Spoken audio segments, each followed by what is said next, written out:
Hello, Blades. What a fantastic night to be a Sheffield United fan. Chris Wilder brought some absolutely fantastic years to Sheffield United, but tonight it wasn't his day slash night. Hecky, Jack, and Stuart McCall have pulled it off yet again. Oh, what a night! What a night! Best performance all season, bar none. Now we've smashed Peterborough under Slav. We've smashed Swansea, but tonight we took apart one of the most informed teams in the Championship. They've been going great guns in the FA Cup too, beating Spurs, beating Man United. They're still in the Cup. They're not in the playoffs anymore. They're certainly not, because the Blades are in the playoffs. It's great to see. Oh, playoff places, sorry. I tweeted that out a while ago, saying the Blades are in the playoffs, and someone like, in the playoff places. Thank you very much. In the playoff places, not in the playoffs yet. Yes, I know we are in the playoff places, and it's absolutely wonderful to see. Oh, my voice was going tonight. It really was. I think it's regained some of its life after getting down some CJ, some Clementine juice for the Sheffield United way fans out there. You'll know exactly what that's all in aid of. Oh, what a night. What a night. Do I need to say any more? What a fantastic win. Let's talk about it. Chris Wilder, by the way, before we get into it, Chris Wilder got a great reception. But do you know what? Alan Nill got a great reception before Wilder even came out. And it was fantastic because Alan Nill walked out a little bit tentative. It was like, this is weird, being in the opposition dugout. And he was like, looked around a little bit. And then there were a few claps from Blades fans. I think a lot of Blades fans didn't realise that Alan Nill was out yet. Obviously, before the players are out or anything, there's quite a lot of kind of fans just chatting between themselves and stuff like that. And then when everyone realised that Alan Nill was out, everybody gave him a wonderful round of applause. Chris Wilder certainly took his sweet time when it was coming out. It was great to see Gary Sinclair give him that shout out that he deserved, and came out, got a very, very good round of applause from the Blades fans. And he obviously enjoyed it. He gave it back, and then he got down to business, just like we did. And that's exactly what we wanted from this game. We wanted to give him the not send off. We wanted to give him the thanks that he deserved for those years of service and all the success that he's brought us. But then he is the enemy, and he really was for, I was going to say 96 minutes, but 6 minutes injury time in the first half, 6 minutes injury time in the second half. It never wanted to end that match, but I was thinking kind of what minute was it? Before the fourth goal went in, I was still nervous. I was still nervous at 2-0, still nervous at 3-1. Whenever Sheffield United are 2 goals in front of a team, it's always nerve-wracking. By the way, 100 odd people in this stream, make sure you like this stream right now, please. That would be absolutely fantastic. If you're absolutely buzzing that the Blades have just gone and beaten Borough, drop a like. Anyway, let's get into the match. 5th minute, as early as that, Morgan Gibbs-White gets the ball on the edge of the box. Massively over the bar. There's more for Morgan Gibbs-White, more to come from Morgan Gibbs-White in this game. Do not worry about that one. Really shocking shot, but we don't care. 7th minute, Borough cross low. Wes handles it. Wes's handling was fantastic tonight. His footwork had a little bit to be desired, but his handling was very, very good. 10th minute, Sander runs down the line, gets across him. Yeah, that's about it, really. Nothing really much happened. 12th minute, Robbo bundles Isaiah Jones over and in / just outside the box. Not sure about that. A very, very dodgy tackle indeed. I have seen those given. It was from behind. He kind of just bundled him over. And it was very, very suspect. I will be honest. This is at 0-0, obviously, as well. So the referee gives a penalty there. It's a completely different match, because I really do think that first goal for Sander really set the tone. And I know a goal always does, but it certainly settled us down anyway. We'll put it that way. The 13th minute, and I've written this down, Egan changes his boots from white to blue. That is how boring the first 30 minutes were. I've written down 15th minute, first overhit cross from Norwood in the game. More to come on that. Remember that. 18th minute, I've written down just long, hopeful balls over the top. Now, this seems a million years ago. But really early on, we were all over them. We pressed them really, really well. But every time we got the ball at the back, we just played a long ball for Gibbs-White to try and get on the end of. And I wasn't really impressed. I'm thinking, oh, God, is this all we're going to be doing all game? Just playing long balls, long balls, long balls. Because we're a much better side than that. Good pressure from Reece Darrington-Davies. Got a low ball into the box, blocked. It just didn't feel like it was going to come. We were playing really well. We were passing the ball around well after this. But like I said, we weren't really creating anything from it. And then, believe it or not, 23rd minute, we score a goal. Now, Sharpie's down the wing all on his own. There's nobody in the box. And really, I was shouting for Sharpie to kind of pull it back and look for someone. But he played a bit of a hopeful ball into the box with his left foot. And it was hopeful. Like, I think Sander could have got on the end of that if the keeper didn't make the save or push it away. But luckily, the keeper pushed it straight off their defender onto Sanderberger's boot right in the middle of the goal. And even Ollie McBurney wouldn't have missed that chance. Sorry, Ollie McBurney, or Ollie McBurney fans out there. And then 2 minutes later, Norwood nicks the ball off their midfield. He gave it to Morgan Gibbs-White. Morgan Gibbs-White waits and he waits and he waits. And I don't know if he double bluff, triple bluff, quadruple bluff that goalkeeper, but he just kind of sat him down pretty much because it looked like he was going to give the ball to Sharp. Then it looked like he was bluffing that and he was going to shoot. And then I think it was a double bluff. And then the goalkeeper's like, right, he's definitely not passing it. And he's ready for the shot. And then he just lays it into Sharp's feet just to tap it in. That is one of the best assists I've ever seen at Bramall Lane. Now, it wasn't the hardest of assists, but the fact that he literally bamboozled their goalkeeper into thinking he was going to pass it, that he was going to shoot, and then he passed it, and it was an easy tap-in, rather than giving it Sharp and him having to beat the goalkeeper or having a shot himself and having to beat the goalkeeper. He beat the goalkeeper with the pass. And, just rolled it in for Sharpie just to pop the ball in the back of the net. 2 goals in 2 minutes. I will be honest, I thought Morgan Gibbs-White messed it up. I really did. I thought he was taking too long. Sometimes players, when they're in front of goal and they've got too long to think about it, do mess it up. And in that position, I'm sorry, Morgan Gibbs-White, if you're watching this, you're probably not. But if you are watching this, I am really sorry for thinking that you mucked that one up. One of the best assists I've seen at Bramall Lane, like I said. In the 30th minute, a golden chance for Middlesbrough for Spora. Ball into the box. This could have been 2-1, them completely back in the game. Great ball into the box. It was quite similar to Morgan Gibbs-White's, they only scored one, didn't they? The final goal that Morgan Gibbs-White scored, where Ozzy got into that position on that right-hand side. That was this chance in the 30th minute. Great ball into the box. And he just skied it. All on his own, Spora in the middle of the box, skied it. Now that, I think, was their chance back into this game. I've written down 32nd minute, Norwood's second overhit cross of the game. Again, there's more coming. Don't worry about that. 36th minute, Morgan Gibbs-White after a brilliant 1-2 with Billy Sharp. It's perfect for him to run onto.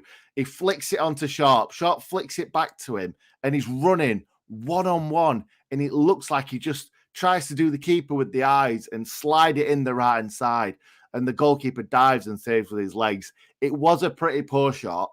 This is probably one of Morgan Gibbs-White's only poor things that he did today. Now, he did absolutely fantastically to get into that position. You've got to put that in the back of the net. Now, Illiman and I had a couple of one-on-ones earlier on this season. Now, one of them didn't matter because we still won. The other one did matter because we didn't win it. And that's another one that if he doesn't put that in the back of the net and Boro come back, we're thinking, if only Morgan Gibbs-White would have put that 1-on-1 away. But it didn't matter. And I'm really not going to harp on about that too much because Morgan Gibbs-White was unplayable in this game today. And then 42nd minute, Egan heads it just over the bar from a free kick. It was always going over.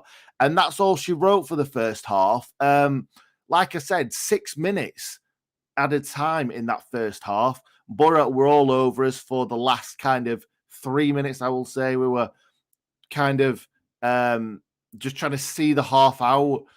And really the referee did not want to give did not want to blow for half time. He really didn't. Honestly, those 2 goals going in felt like after that, the referee did not give us anything. It was bookings for nothing. It was free kicks for nothing. They went down so many times, so needlessly, or just going down for a free kick, really. That's all it was, all the time. Now, Chris Wilder sides, well, I say sides, our side under Chris Wilder barely ever went down. So it left a bitter taste in my mouth, to be honest. Now, I know that everybody goes down these days, but the amount of times their players went down was just embarrassing, really. Every time a player of ours brushed up against them, they were on the floor. And the referee, I honestly think that referees, when a team are down by like either a man or down by a couple of goals, the referee favours the team, the underdog, if you like. And he gave them so many free kicks that weren't free kicks tonight, all the way through the game, really. I hated it, and I hated the referee, to be perfectly honest. Anyway, we go into half-time. Wilder, obviously, not very happy with their boys. But we were absolutely buzzing at half-time, going in 2-0 up. But we were thinking, my worry about this was we were going to go in at half-time, and then we were going to come out a different team. Now, in the first half, we were literally pressing so high. We were dogged. We did not let them get out. This is the best we've done that all season. And we played some good football to boot. And obviously scored goals when we needed to and when we had the chances. And that's what we've been doing recently. We've been taking our chances. And actually seeing us score goals in the first half also was great to see because we don't see that many goals in the first half. So 46th minute, really, really early on. I'm not going to talk too much about this because I don't really know what happened too much. There was a triple booking for Sharp, Peltier, and Morgan Gibbs-White. Sharp and Peltier had a bit of a argy-bargy, and then Peltier literally just floored him, and he did not look happy at all, Peltier. So I spoke to Hal after the game, and he said that something happened between Sharp and Peltier where Sharp may have caught him or something like that, and Peltier wasn't happy about it at all. So, yeah, going to have to look. I'm not sure if we're going to see that back, but I'm not really that bothered, to be honest. Peltier wasn't injured. Sharp wasn't injured. They both got booked. Morgan Gibbs-White, like I say, got booked for steaming in and causing a ruckus. A few of their players steamed in as well, though, to be fair. So, I'm not sure. You're going to have to let me know in the comments what happened with that one if you did watch it on the TV, because at the game, it's always tough to see because you're not specifically looking at certain things sometimes. And all I saw him was Peltier just floor Sharp. But it is what it is. The fans were calling for a red card. It did not come. 48th minute, near own goal for Boro. I'm not sure which Boro player it was, but he tried to play a ball back to the goalkeeper very, very hard.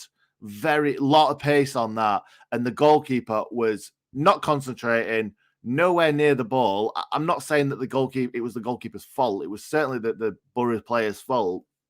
But if that was on target, that was an own goal from the halfway line from a Boro player. And that would have been game over, I reckon. Their heads would have completely gone down. But, yeah, it wasn't to be this time. 51 minutes. They get the ball in the back of the net, Boro. Great ball into Connolly. Finishes it really well. It looked offside to me. I've not seen it back. They didn't even show it. on the Sky Sports highlights that I've just watched when I've got home. So I'm not even too sure. It looked offside, and I'm assuming that because the Sky Sports didn't show it, it was probably quite offside, but nerve-wracking nonetheless, being 2-0 up, and then kind of their striker stood right in the middle of the box, putting the ball in the back of the net.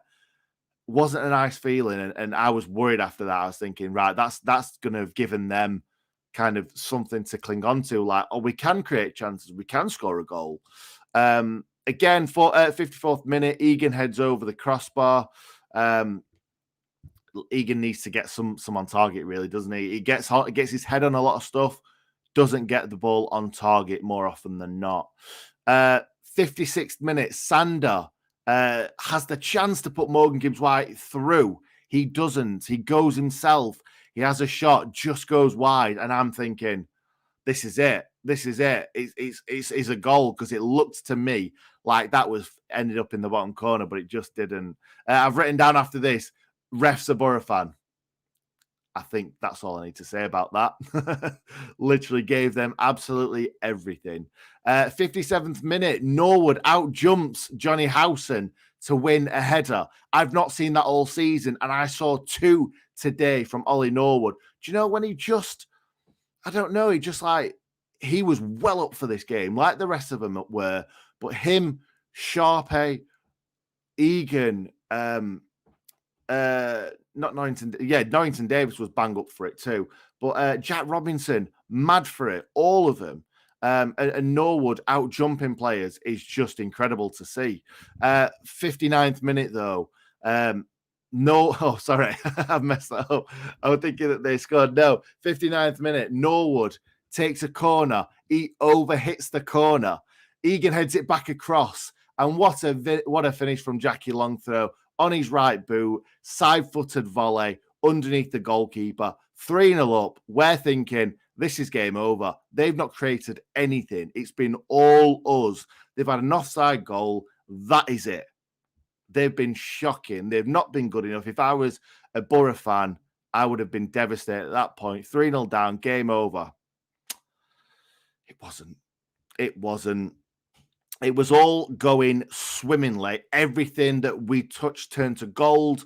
They didn't really do very well in the chance creation department. Everything they did kind of bounced off them. But I think that was us just putting pressure on them over and over again, just pressing them. That's what happens when you press teams. They give the ball away cheaply.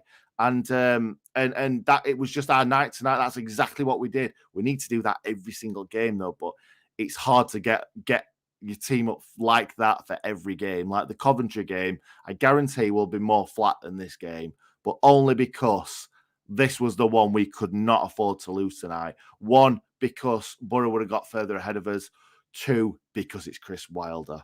And then here it comes. Wilder with his trusty 60th minute substitution. Any blade will understand that. Wilder always, if it wasn't going right, Wilder would bring on 1 or 2 men at the 60th minute. And he brought on, I believe it was Balogun and I've forgotten his name, Duncan Watmore. I really like Duncan Watmore. He always seems to be on the bench for Boro. I like Balogun too, and Balogun was very, very dangerous. He obviously scored a goal, 62nd minute. Wes just slipped, didn't he? He just slipped. I think actually, a lot of people said you can't blame Wes for it. He just slipped. But actually, his first touch was with his right foot. So I think he messed his kick up. It's one of them where you go to kick the ball and you put your standing foot too close to the ball. And I think he's just caught this ball with his right foot and then slipped. And it's just gone straight to Balogun. But then after that, Wes goes in with his feet. I don't know whether he knows he's in his 18-yard box, but he goes in with his feet rather than his hands. But I suppose at that point, he's just like, oh, God, I've just messed up. I need to try and sort this out. And yeah, he doesn't. But we'll let you off, Wes. We will let you off. I don't know whether it was a slight mistake, whether it was more of a slip than a mistake. doesn't matter. Wes, you've saved us so many times this season, especially recently with 2 penalty saves that's won us points. One of them that's probably won us 3 points against Blackburn, as they would have gone 1-0 up and we ended up winning 1-0. And getting us that point against Forest, a great penalty save. So we'll let Wes off. Balogun took the ball off him, rounded him and put the ball in the back of the net. That's not why I said Balogun was dangerous. Balogun was so dangerous coming off that left-hand side. Every time he got the ball, I was nervous, and I can't say that about any other of their players. Forest were by far better than Boro. And this Boro team has been beating Premier League teams for fun recently. In the 71st minute, Reece Norrington-Davies gets higher than anyone and heads the ball over the bar, unfortunately. But we didn't rest on our laurels at this point. We didn't think, like, let's sit back, let's invite pressure, and let's just defend this out. We didn't. We still went for it. Now, we gave them a little bit by conceding that goal. They came back into the game a bit more. It's weird how player psychology works, because when they went from 3 goals behind to 2 goals behind, they were like, right, we can do this. We went into our shell slightly. They got into the game more. But then when we scored that 4th goal, they were gone. It's crazy how it works, really. But we've let so many 2-goal leads slip this season. You could see it happening. You just couldn't you? But not tonight. Not with the way that they played. They were just fantastic to watch tonight. Anyway, so I wrote about the 78th minute. Another Morgan Gibbs-White error, you could say, coming in off that right-hand side so many times. He got that ball. He battled for that ball. Won that ball, and then he was running straight at their defense. He tore them apart tonight. It could have been 6-7 or 8-0 if Morgan Gibbs-White, I say, would have been better. Would have been very slightly better. I'm being a bit harsh on him here, but if he'd have done a couple more things slightly better, it could have been a cricket score tonight. But in the 80th minute, Hourahan plays the ball towards Gibbs-White and Sharp. I think they're both offside. They both leave it. Ozzy is coming round that back stick on his right foot. He crosses the ball with his right foot, playing at right wing back, a left-footed left wing back. Crosses the ball with his right foot. Fantastic ball. He was not scared to cross the ball with his right foot tonight. He did it on a few occasions, and this time, right on Morgan Gibbs-White's toe, and he flicks it with a Zola flick into the far corner. Lumley, absolutely no chance. Right into the far corner. No goalkeeper in the world saving that. Good night, Vienna, or good night, Middlesbrough. What a game to watch. And at that point, like I said, 80th minute, game over. What I didn't like, one thing about what the Blades fans did tonight, we got behind the team so much, but they gave us a reason to get behind them, because there's been so many games where we've just lacked that cutting edge, we've lacked that fight, and the fans, like Yorkshire fans, Northern fans, just need someone sometimes just to get stuck in, and that gets the fans up more than a bit of skill in the North. It really does, especially in Yorkshire. Someone absolutely smashing through someone gets the fans up more. And tonight, they smashed through them. We pressed them to death. It was just great to watch. But on the 90th minute, the fans sung Wilder, "What's the score?" And I didn't like it. There were a lot of people laughing about it, and I hope Chris Wilder took that as a bit of bants. I just didn't like it. It was distasteful for me. We already embarrassed him by beating him in all departments, outthinking him, outfighting him, out everything him, outplaying him. And I don't think the fans needed to sing Wilder, "What's the score?" I really don't. And then Hickey give us a wave. I think it just rubbed salt in the wounds, and I thought we were better than that, to be honest. A lot of people might disagree with me. That's just how I feel. I didn't think we needed to rub it in, and I don't want Wilder going away from this game thinking the fans have disrespected him, because the players disrespected him enough on the pitch by absolutely smashing him. So, yeah, I didn't think that we needed anyway. And that's it, really. We're all good. We're all good. That's it. I'll quickly run through the team. Wes, fantastic, except for the little slip. 𝐍𝐸 was one of the man of the matches for me. Crossing the ball with his right, getting stuck in. Yeah, fair enough. Sometimes he came back onto his left, but that's life. You're going to do that. Reece Norrington-Davies, he had a steady game. He got stuck in, did everything he needed to relatively well. But I do think that when Baldock is back, I think 𝐍𝐸 will be playing left wing back instead of Norrington-Davies. I'm going to be honest. I thought Jack Robinson, again, for like the 4th or 5th game in a row, was probably our best defender on the pitch. However, Egan was colossal. Also, bringing the ball out of defence was brilliant. And Ben Davies, the amount of times, for some reason, tonight, I just kept shouting, Wesley, every time he caught the ball, every time he stopped anything. And the thing is, from Wes, you just want to see him hold on to the ball because these balls are flying in from crosses because they didn't really create much. Just got to hold on to the ball. That's it. And then eat up some time. And I was like, Wesley. And every time Ben Davies did anything good, I was like, oh, Benjamin. I don't know why. I don't know why we're elongating the first names. But yeah, I said Benjamin so many times tonight. Ben Davies got so many great blocks in, so many great tackles. I saw a lot of people giving him a bit of grief after the Forest game. Now, fair enough, I'd had a fair bit to drink from the Forest game and didn't really kind of take in a lot of things that happened in that game when I was watching it. But I thought Ben Davies had a decent game. A lot of people slating him for coming back onto his left and stuff like that, but he's left-footed. But tonight, he was colossal. So was Egan. But Jack Robinson, for me, was my man of the defence, if you like, or man of the central defence. Norwood was the best I've seen him all season. That overhit cross to Egan to head back, that's been worked on. I'm sure of it. That has been worked on. But a great, great cross, if that was meant to be a great cross. It was certainly overhit, but it was this time, I think, was overhit for a reason. Fleck, I thought, really, really got stuck in until he got injured, came off. I was saying at the time, yeah, I'm gutted that Fleck's got injured, but if we're going to get an injury, let it be in that position, if you like. I don't want Fleck to be injured. I don't want anyone to be injured, but we didn't want it at right back or right centre back or something like that because we'd have really, really struggled to fill that with maybe Kyron Gordon could have gone in there and done quite well, but against a lot of pressure from Boro, I wouldn't have wanted to see Kyron in there. But Conor Hourihane coming in there and really, Hourihane had a great game as well. Got stuck in, created the assist for Ben Osborne to Morgan Gibbs-White. He just did everything really, really well. So him and Norwood, again, fantastic at the side of each other. Same with him and Fleck, fantastic at the side of each other. Sander Berger had a decent game, got forward, was busy, lost the ball a lot, but also it was just a hassle.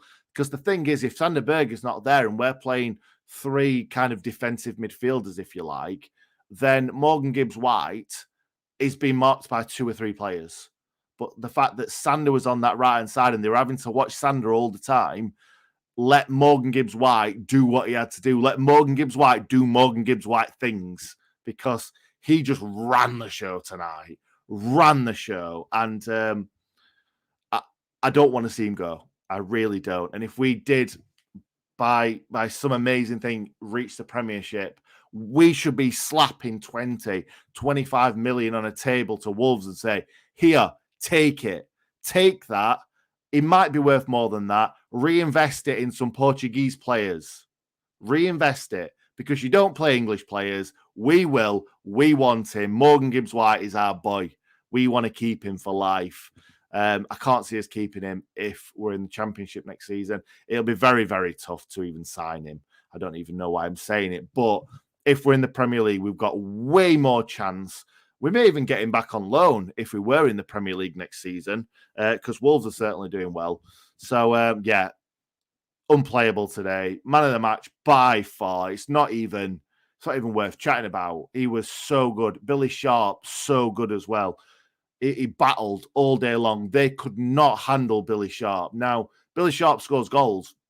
And yeah, he did tonight. He scored a tap-in. But everything else that he did was phenomenal. Just backing into him, battling, letting Morgan Gibbs-White just pick the balls off when he's battled with the centre-backs, knocking them about. I love to see Billy Sharp knocking these big centre-backs about.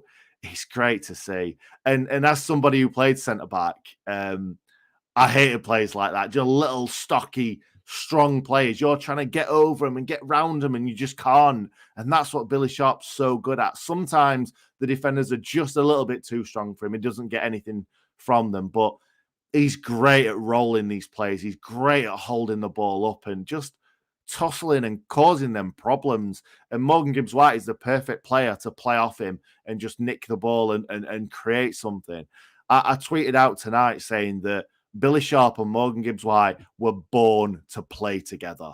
They are just a joy to watch. Like, it'd be nice to see Illiman and Dye in there as well, to be honest. I think them three could just run this division. If Illiman was playing a little bit better and Sander wasn't, and he got a bit of a chance, saying that though, Sander's a handful. He really, really is. So that's everything. I'll quickly run through a few comments, but make sure you like it. Make sure you like this video. If you're absolutely buzzing about that, make sure you like this stream right now. Not bad for square pegs in round holes. Just shows what the team is really capable of. You're not wrong. You're not wrong. And if they can show that tonight, they can show it for the rest of the season. There's no reason why they can't show that for the rest of the season. Zach thinks we're going to Wembley. We all think we're going to Wembley, unless we can nick that second spot. Chris Eads, Nick, which players do you think has improved the most since Heckes took charge? I'd have to say Jackie Longthrow and Berger. I think you're right, Chris. We're playing Sander Berger in the right position. He's the best when he's got the ball on that right-hand side and he's using his pace on the ball. He's using his strength on the ball and he's creating stuff. I don't want to see him getting the ball off Egan at defensive midfield and starting something. He's way more impressive for us in further forward areas. Jackie Longthrow has certainly booked his ideas up. He really has. That goal that he scored against Luton, I think it was, the header, that has just given him so much confidence. Playing well in the lead up to that game, playing well in that game, scoring in that game. He's got another goal tonight. He's played so well ever since. I don't even think he's made one mistake. And earlier in the season, Jack Robinson was making a mistake every single game. So it just shows what a little bit of confidence does. And Chris, let me have a think. I'm not too sure, to be honest. Sharp has been playing well all season. Gibbs-White has been playing well all season. That's such a fantastic. I don't know. I think you've just said it. I think Howrahan's coming to his own because he's Heckes' mate, isn't he? David Gill, thank you very much for becoming a member. Let me bring you up on screen if I can find you, good sir. There's so many comments. It's great to see this. Don't worry, Nick. There isn't any McBurney supporters. Lol. Wow. Loving tonight, Jan Woody. Absolutely speechless with that. With this performance, we battled and battled. We did, John. We certainly did, my friend. I can't find the new member, but thank you very much, David Gill, for becoming a brand new member. Oh, there we go. Hey, David Gill, absolute legend, mate. Absolute legend. We've already done that one. Loving how Sander's playing at the moment. Sander is a hassle for teams. Frankenstein's monster is tearing teams apart. Robbo just stunning. Definitely. Imagine Morgan Gibbs-White scoring that one-on-one. Would have won. Yes, it possibly would have, except for Baldock's going to win championship goal of the season. But that play was so great. Breaking news, Billy Sharp scores goal. Where did you hear that? Where did you hear that from? I've never heard that before. All respect to Wilder, but he left us being. He did. He left us being. Adrian Littlejohn doing well. Okay. The way players turned out, they had to show Wilder different. Yep, definitely. I think despite the players we're missing. We found a system that works, and now the fixture congestion thins out a bit. I can see more consistent performances. I think, do you know what, Chris? I think that right now we would be so strong, which we are. We're still strong, but if we got Didze, if we got Jayden Bogle, if we got Brewster, these players, if we got these players to be bringing on and starting some, I don't know. We're so thin on the ground. We need Bash back. We need Baldock back. I just don't know if we've not got enough in that final. I know we've scored 4 goals. I know we've been fantastic, but I just feel like we need a bit more Didze. We need a bit more Brewster. And I think going into the back end of the season, my money would be completely on Sheffield United in the playoffs. It still could be. We need to keep playing like this, and we need Bash and we need Baldock back, because we're not going to play this well every single game. If we do, we're up. We might as well be given second place because we are that good. Do you think Wes stays as a starter when Olsen comes back? I think you've got that wrong, fella. Olsen is not our player. Olsen is Roma's player on loan to Aston Villa. This is how we need to perform for the rest of the season. David, you're absolutely right. I can't see it. I really can't. I can see a flat performance coming at Coventry. I hope not, as Luton's just gone to Coventry and beaten them. I hope that we can do that too. Do you think playing Wilder gave the players motivation? Some that play reminded me of the Premier League season. Yes, I really do. That gave them such a boost playing Wilder and gave them a kick up the backside. It really did. Smashed it today. Absolutely did, Ryan. McBurney known for coming on with his defensive headers. Also known for defensive tackles on Morgan Gibbs-White. I forgot about that. When the thing was, Morgan Gibbs-White got the ball, took the ball away. When Morgan Gibbs-White is on form, you do not take the ball off him. And McBurney tried to take the ball off him, and they tackled each other. Fantastic to see. It is when we're 4-1 up and everyone's laughing. Gibbs-White didn't find it funny, I don't think, though. A draw against Peterborough. Could Bournemouth be running out of gas? Possibly, but I think they've just got enough to see themselves over the line. They've got games in hand. They've got points in hand over us, especially. Bit of karma tonight after Borough cried off COVID at Christmas. Yeah. I think so, Mark, as well. And I went to, do you know what as well, Mark? I went to Middlesbrough for my birthday, 28th of September, on a Tuesday night, drove to Middlesbrough, drove my dad and my wife. Wasn't allowed to drink because obviously I'm driving on my birthday, drove all the way up to Middlesbrough after having a lovely day off at work, from work, just to see us get hammered by a Neil Warnock side. So that is for my birthday tonight. Evie just told me that Berger reminds her a bit of Zidane a little bit. Love that, Joe. I absolutely love that. He does. Who did my dad say that he reminded? I can't remember, but I can see where she's coming from. I really can. Maybe not as low center of gravity as Zidane has, or did have. Probably still does have. But yeah, I completely agree with that. Maintain tonight's performance play like we did against Wilder, and second is ours. You know what? We'll go very close if we play like that every single week. D Blow, my man, thank you very much for that £5. If anybody else wants to donate, if you feel in a charitable mood, please do so. That would be absolutely fantastic. You can donate £1, you can donate 100 quid, you can donate 25p. Donating something would help the channel massively. And it'll make me feel even more buzzing.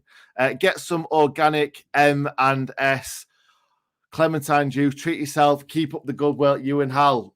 I don't know if you saw it at the beginning. I've got some Asda clementine juice right in front of me. This one's for the stream. Love a bit of CJ. Love a bit of CJ. The referee was paid. Do you know what? Yeah, I thought he probably was. After we went 2-0 up, it was just giving us bookings, giving them free kicks galore. Anyway, let's crack on because I think we're nearly there. So, Andy, it wasn't my birthday tonight. It was my birthday the last time we played Borough when we lost 2-0 at their place. That's what I meant. Sharp and Morgan Gibbs-White is the new Ndai and Morgan Gibbs-White. Oh, that's really sad. That's really sad, James. But at the same time, yeah, I love watching them. Do you know what? Them three together, I want to see it. I want to see last 5 games, them three being in their element, just passing to each other, scoring goals. That's what we want to see. That's a world I want to live in. Must be Jeff Salmons, your dad remembers, being like Sander. Not sure about that, mate. I don't know who Jeff Salmons is. I've heard his name. But I thought I'd heard his name in a more negative light. So I don't know if that's a joke or whether Jeff Salmons was good. You're gonna have to let me know in the comments. Norwood's defensive performance has been the big change. Breaks up play well. Absolutely, mate. Absolutely. Norwood has been great. Winning headers tonight, like I said earlier on, winning those challenges, cutting balls out. Norwood was fantastic tonight. Next 2 games for Bournemouth will be telling. On paper should win, but this is the Championship. What did they do tonight? They've dropped 2 points, haven't they? They drew at home to Peterborough, I believe. They were losing at half time 1-0. Could not believe it. 103 watching, 138. Press the like, guy. Absolutely. Press that like button. Thank you, Chris. Really appreciate that. Let's get it to at least 150, if not 200. Come on, guys. Rob Holmes, thank you so much for the £5. Some more CJ for the channel. Some more CJ. Thank you, Rob. Really appreciate it. Like I say, if you want to donate, if you're in a great mood like I am, why not donate? Chris, just wondering, in all the years you've been watching the Blades, have you ever seen a player we've signed as technically gifted as Morgan Gibbs-White? Do you want that answered in one word? No. Never seen anyone as good as Morgan Gibbs-White. Did say, for me, a lot might say no. Did say, for me, is up there, technically wise. But Morgan Gibbs-White, the way that he changes direction so quickly, the way that he runs with the ball, the way that he caresses the ball, the way that he battles as well. I think that is underrated. I think his battling is very, very underrated because he battles for everything. And then when he gets that ball, he's away. And that's what I love to see. I don't want to just see a hairy-fairy sort of player because Ndai puts himself about, but he doesn't battle as much as Morgan Gibbs-White. He's not as hard as Morgan Gibbs-White just yet. It'll come. It'll come. But yeah, I love it. I absolutely love it. Jeff Salmons was superb. Blades legend. No, fair enough then. Fair enough. If Ndai can find that early season form, then having Sharp up top with him and Morgan Gibbs-White behind, Berger and Norwood controlling the midfield. Oh, pure filth. Oh, absolutely. Suits you, sir. Struggled to a draw to Peterborough. Lost against Preston at the weekend. #wobble. That's what we want to see. Norwood was back to his best tonight. Couldn't believe my eyes when I seen him timing his tackles. Yeah, it never came. I said to my wife, what minute is Norwood going to get booked then? And it never came. I went for 67. She went for 62. Couldn't believe it didn't come. I think you've been harsh on Norrington Davis. I thought he was great tonight and had 2 of the division's best right backs to mark and has done well overall. Yeah. That's fine. I'm happy with that. Jeff Salmons was a class left-sided midfielder. Fair enough. I hope I'm wrong and it's us, but I fancy Huddersfield for second. Very good form, hard to beat. Do you know what? That would probably be a good thing if Huddersfield finished second. Bournemouth fell into the playoffs, and that team normally doesn't do well. Look at Leeds when we went up. Teams that falter right at the end of the season, and then it's a bit of a hangover, a bit of a top 2 hangover sort of thing. So you never know. If Huddersfield sneak in there and then Bournemouth don't, I'm up for us winning the playoffs. I really am. I know it's us, but I am. Thank you very much for the $3 New Zealand dollars, I believe. Frank Steer, absolute legend. Still to play QPR, Bournemouth, and Fulham. I'm excited for all those games now, Mark. So excited. Agent Wilder. Not heard that before, and that is great. Another game highlight was when Sander finally won a header in the 70th minute. How many times did Sander get beaten to headers by one of their smallest players? Shocking. Can someone give me something to think about as I'm leaving this? Wouldn't mind playing Borough in the playoff finals now based on tonight. Absolutely, James. Thanks for that. And Ryan's, we're finishing second. I'm calling it. And do you know what? I'm calling the video right now. Thank you very, very much for watching, guys. Really, really appreciate it. Before you go, make sure you like this video. I'm buzzing. I'm sure you're all buzzing too. Hopefully, we're going to get lots more of these performances in the next, 11, 12 games, something like that, till the end of the season. Hopefully, as it's got to be at least playoffs now, hasn't it, Blades? It's got to be. Anyway, thank you very, very much for watching, Blades fans. Thank you, Ben, also for being here. You absolute legend. And I will see you very, very soon for the next preview. Thanks for watching, guys. See you next time.